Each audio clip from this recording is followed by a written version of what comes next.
This is Free to Exchange, the show where free markets and free-thinking scholars meet. I'm your host, Ben Powell. In the United States, we enjoy high wages and good working conditions relative to the rest of the world and relative to earlier times in the United States. Yet we still often see high rates of unemployment. On today's show, we're going to discuss all of this. Did our relatively good working conditions come about because of some wise government laws? Or was it market forces? Then, on the second half of the show, we'll examine the history and causes of unemployment in the United States. My first guest is Dr. Price Fishback. Dr. Fishback is the Thomas R. Brown Professor of Economics at the University of Arizona. He's an expert on economic history and labor economics, and the author of 4 books, including Government and the American Economy, A New History, and Prelude to the Welfare State, The Origins of Workers' Compensation.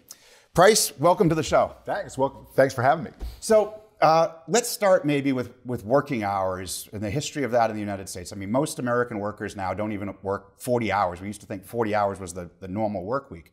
But if we go back in history, they used to often work longer hours. And I've even heard some people tell me, if it wasn't for unions or government laws, we wouldn't even have weekends. What's the history of this? When did working hours start changing in the United States? Well, so working hours in the late 19th century typically be about 10 to 12 hours a day, oftentimes more like 10. And then they would have a half day or a full day on Saturday, but they always saved Sunday. So they weren't working Sunday. And then over time, what happened is they were pushing for fewer hours wherever. The union movement actually played a significant role in actually reducing hours in a lot of cases. Railroad workers in particular were pretty successful at coming up with the 8-hour day. But it was a mixture of market forces and also unionization and also government activity. Actually, they tried to limit hours for males for quite some time, and that was declared unconstitutional as being against the contracts between the worker and the employer. Right. They did allow for women's working hours on the basis kind of like a paternalistic view of what's going on. That sounds suspicious to me, though. Mm-hmm. There's the paternalistic view, or is it men who didn't want women competing with them? Well, there's an element of truth to that. So, matter of fact, some of the support for the women's hours came from workers who were trying to push for these kind of things. Matter of fact, that's one of the claims that Claudia Golden makes in her early work on these kind of areas. But a lot of times what you found was the leading employers actually found it more efficient to actually have people work fewer hours with the expectation that they would work harder during the time that they were actually working. And then what happens during the Great Depression, the hours get cut drastically as everything's starting to fall apart. And Herbert Hoover is jawboning companies to actually kind of have almost shared employment kind of situation, or employment sharing, where he asked the companies to cut hours, keep hourly wages reasonably high. The reason for that was they already just cut the weekly earnings drastically with the hours reductions to try to provide more employment. And that was a theme in a lot of Roosevelt's activities as well. Yeah, we're going to talk a lot about that on the second half of the show with our next guest. And so, but over time, however, a lot of it was just market adjustments and changes in hours, and then flex time and things like that were things that, I mean, market adjustments, you mean bargaining between employees and... Bargaining between employees and workers, and what the standard became. We've had a higher standard of living, people demand more leisure. And so those pressures in and of themselves have kind of created that kind of situation. All right, let's transition to another one of these labor law topics then. Child labor is almost universally condemned today, and it's virtually non-existent in the United States, but it used to be fairly prevalent in our past. Right, particularly in the early 1800s, it was pretty prevalent. And then in the textile industry in particular, in the late 1800s and early 1900s, it was pretty prevalent. But one of the things that happens is the states start passing child labor laws, and also they try to pass minimum schooling time laws and things like this. But a lot of times, most of the people who have studied child labor have found that there wasn't really a big change when the child labors get put in place. One of the reasons is, and this is true for a lot of progressive era legislation, the reformers could come up with the plan, but they weren't going to really get it through the legislature unless they had support from leading employers. Right. And so the typical labor legislation during this time period was often a compromise between reformers, and a lot of times what it was doing was encoding in the law what was already going on for a large number of employers.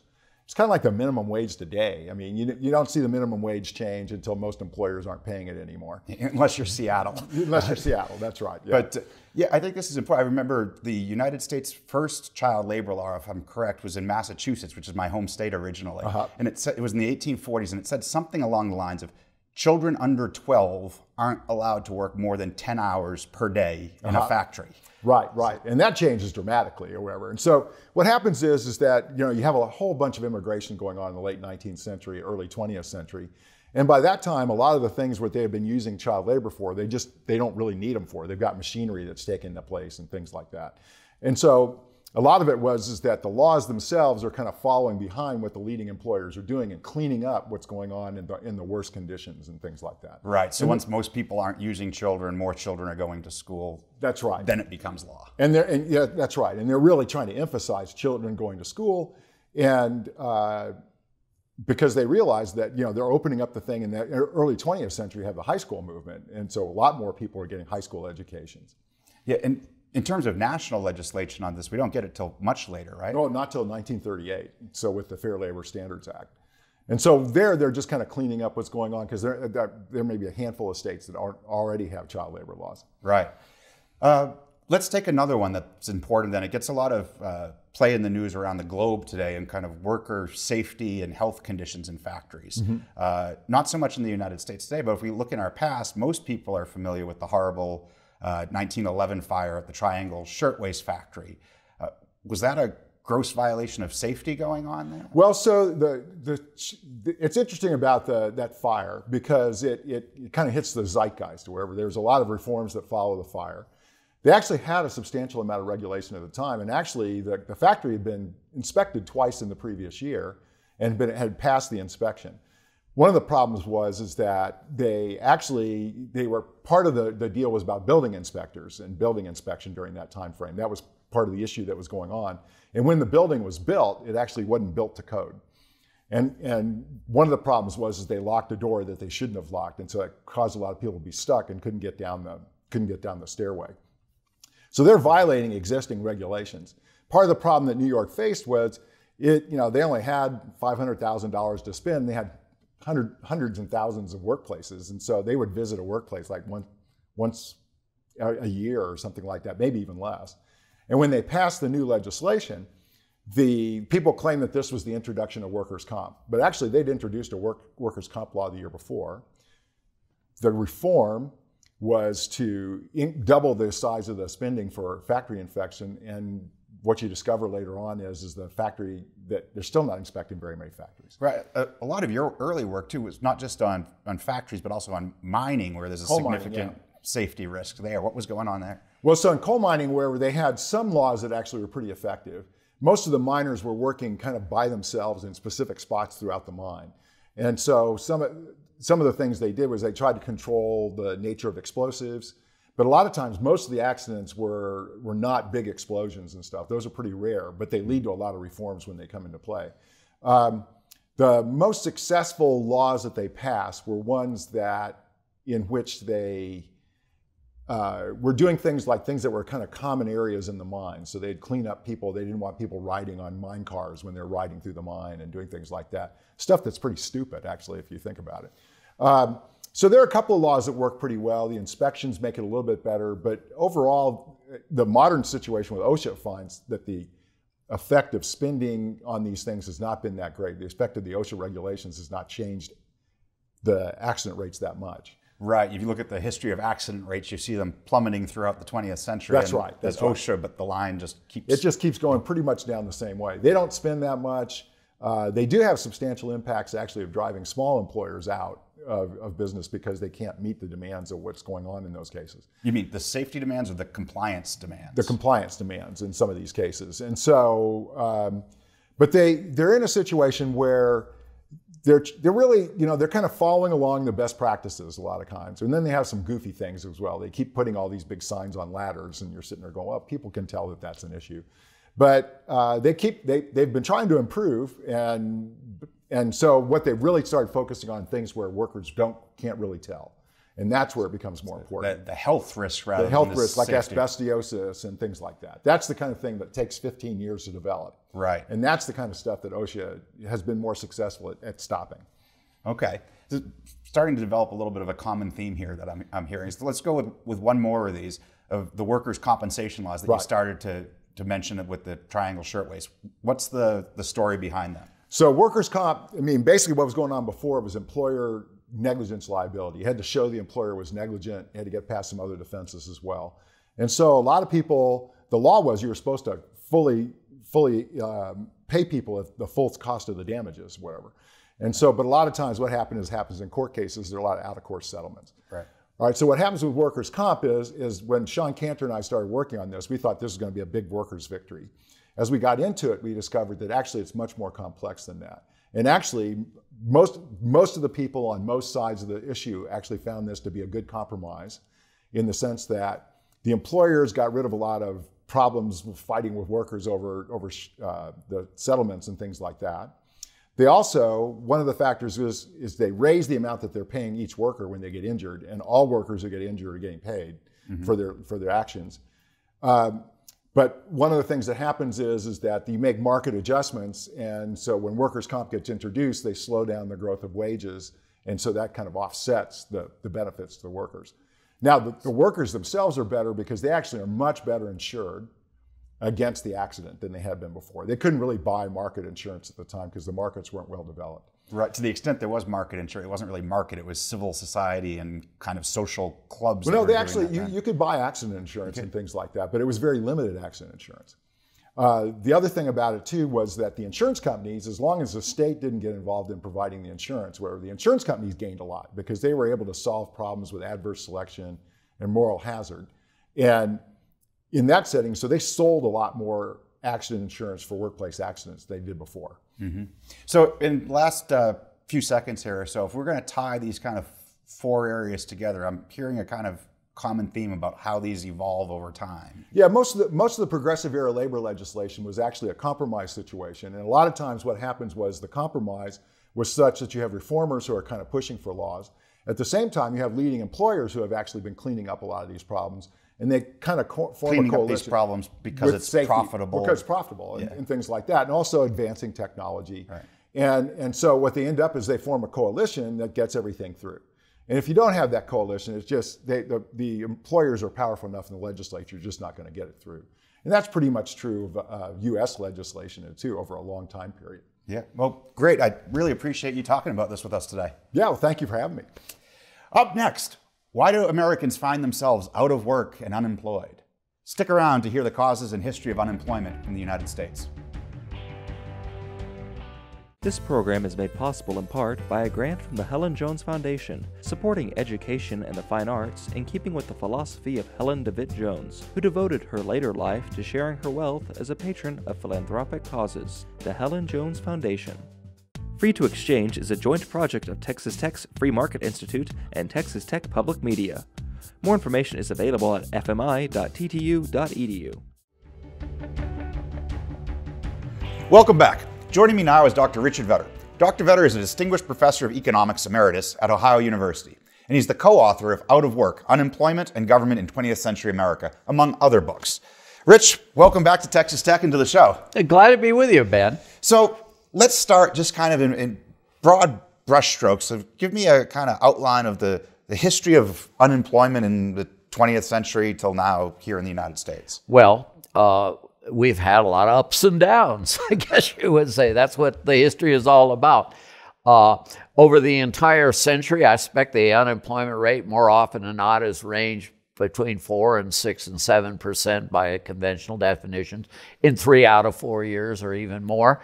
But we've had these episodes of high and of low unemployment, of which, of course, the crowning event it was the Great Depression in the 1930s, when the official unemployment rate got around 25%. There's some quibbling about how do you define unemployed and so forth. So, and above 20% for 4 years in a row, above 10% for 10 years in a row. And that is the big enchilada, I guess you might say, of unemployment history. And since then, we have had some moderation. We haven't had quite as much volatility in the rate, but it's still something that jumps up and down. We're right now in a period of 4% unemployment by the official definition, yet at the beginning of this decade, we were at 8%. Right. So we still get quite a bit of variation. So just a little bit of historical perspective on this too. And I don't think it's an accident that your book started about 20th century America. Before 20th century, unemployment wasn't something people talked about very much, was it? No, the word unemployment did not exist in the English language in 1850. The Oxford English Dictionary, I think it is, or some arbiter of the English language, I think said it started around 1870 or something. No one even used the word. Now, there were sometimes people talk about idleness and so forth. So there were some people whom I guess we would call unemployed. In the 19th century, one thing was, of course, more people were farmers, they were self-employed. And so those people, even when their incomes were low and times were bad, they still were working. Right. So that's part of it. But the other big thing that's happened in the 20th century is government has come along. I mean, government was around in the 19th century too, but it was 2% of the national output or 3%, and now it's 25 or 30 or 40, depending on how you measure it. And we also had almost no regulations, laws, relating to employment in the 19th century. We had no minimum wage laws, we had no unemployment compensation, we had no workers' compensation, we had nothing where the federal government interfered with the operation of a free labor market. So I think this is an important point to pick up on, maybe before the Great Depression, that because we had business cycles and fluctuations of booms and busts, but it didn't have the type of unemployment boom and bust cycle the way we've seen. It was different. And of course, as I say, the great event was the 20s. And it's interesting to compare the beginning of the 1920s with the end of the 1920s. The beginning of the 1920s, we had a downturn. After World War I ended, there was a lot of relocation. There were some issues.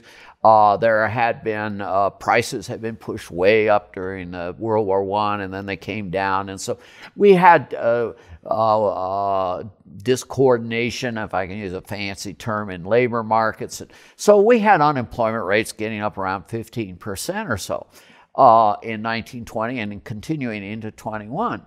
But the President of the United States, beginning in 1920, was a liberal Democrat, Woodrow Wilson, but he had a stroke.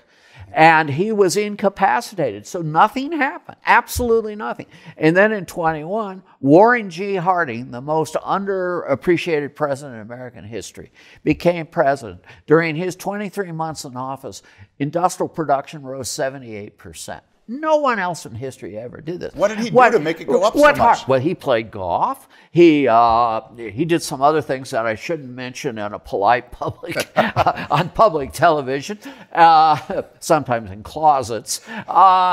But he played a lot of golf, and he had to deal with a scandal or two. And he loved poker. He believed we shouldn't do much with the economy. And he had an activist Secretary of Commerce named Herbert Hoover who wanted to do more. But Harding said, let's leave it alone. By 1923, the unemployment rate's under 4%. Harding dies, was replaced by Calvin Coolidge, another really laissez-faire kind of guy who believed in small government. And the economy boomed. We had 5% economic growth, 0 inflation, 4% unemployment, even 3% unemployment. At the beginning of 1929, through most of the year, we had under 3% unemployment. So how did it recover so quickly with them doing nothing? What was the forces at play that made it? The forces were the market. The market. When you have a lot of unemployment, wages, correcting for inflation or adjusted for inflation, actually went down. We had some labor unions at the time, but they were a relatively modest impact on the economy. As wages went down, the law of demand works. Now, I know we don't want to get in a lot of technical stuff. I'm going to use my yard. I call this West Virginia PowerPoint because this is the way they do things in West Virginia. As the price of something goes down, the amount that people want to buy goes up. And that applies to labor just as it does to Apple computers or anything else, books. So that's what happened. So the price of labor went down and the economy adjusted beautifully. 8 or 9 years later, we had a new president. We had a dude named Herbert Hoover. And he was kind of an activist. And he said, gosh, we got to do something. The way to stop this is to have wages go up.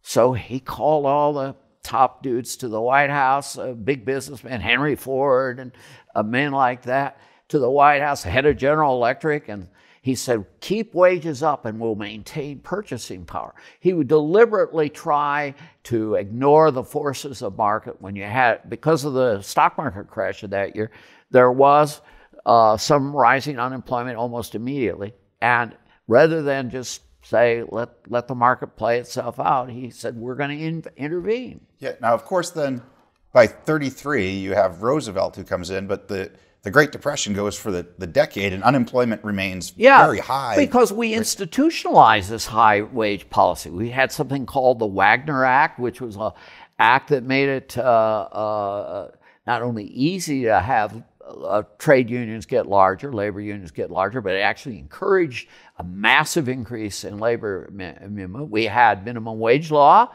was put in, although that was not till 38, but it nonetheless happened. And we had something called the National Industrial Recovery Act, which was the dumbest piece of legislation ever. Well, it's got a lot of competition. Yeah, you're right there. I better back off that one. A bad law that was had the effect of raising wages dramatically in 1933, just when recovery was getting underway, just when things were getting going. And it knocked it cold, stopped it cold. And of course, we put in the Social Security Act, which put taxes on workers and on employers. So we kind of raised the cost of labor and other things that went on in that period. I mean, I imagine people watching, though, everybody understands unemployment's bad and would like to minimize that, but they also think raising wages is good. We want to have higher wages. Yeah, but you can't have your cake and eat it too always. Everyone today is talking about, let's have a $15 an hour minimum wage. Wouldn't that be cool? And Seattle did it, I think. And what's happened in Seattle since it's happened? There's a National Bureau of Economic Research study out that says wage payments to workers in Seattle have fallen because, yes, there are some people now making $15 an hour who used to make $10 an hour, and they're better off. But there are a lot of people who aren't working now because small businesses say, we can't afford $15 an hour workers, and they either mechanize it or they go out of business or something else. Or people's hours get cut. Our hours get cut. That's probably the most common outcome. Yeah, I saw Subways done with $5 footlongs in Seattle.